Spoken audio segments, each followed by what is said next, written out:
உயர்ந்த மனிதன், உயர்ந்த உள்ளத்திற்கு சொந்தக்காரர், அமைச்சர், விளையாட்டுத்துறை அமைச்சர் மற்றும் நெடுஞ்சாலைத்துறை அமைச்சர் ஆதவ் அர்ஜுனா அவர்களின் முன்னிலையில், உணவுத்துறை அமைச்சர் வெங்கட்ராமன் அவர்கள் முன்னிலையில், செங்கோட்டையன் அவர்கள் மூத்த பழம்பெரும் அமைச்சர்கள் முன்னிலையில் தமிழக வெற்றி கழகத்தில் என் இறுதி மூச்சு வரை பயணிப்பதாக இணைந்திருக்கிறேன். வரும்பொழுது கேட்டார்கள், இணைவதற்கு வருகிறீர்களா என்று.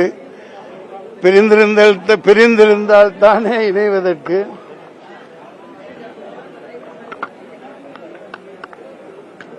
முதலமைச்சர் அவர்கள் தமிழக வெற்றி கழகம் ஆரம்பிப்பதற்கு முன்பே லியோ வெற்றி விழாவில்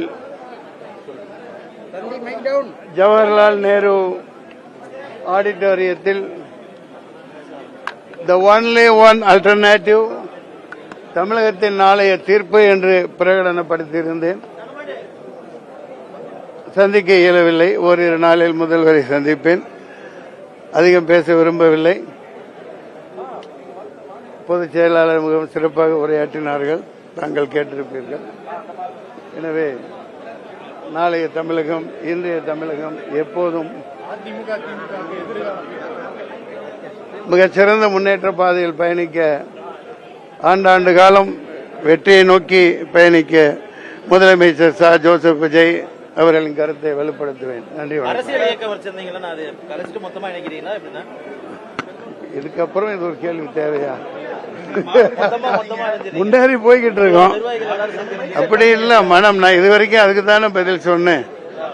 பிரிந்தால் தானே இணைவதற்கு, இணையாதிருந்தால் தானே இணைவதற்கு. அம்மணி அவர்கள்ட்ட தான் சொன்னேன். நன்றி. இது நிச்சயமாக மிகப்பெரிய புரட்சி தமிழக முன்னேற்ற பாதையில் பயணிக்கும். நன்றி, வணக்கம்.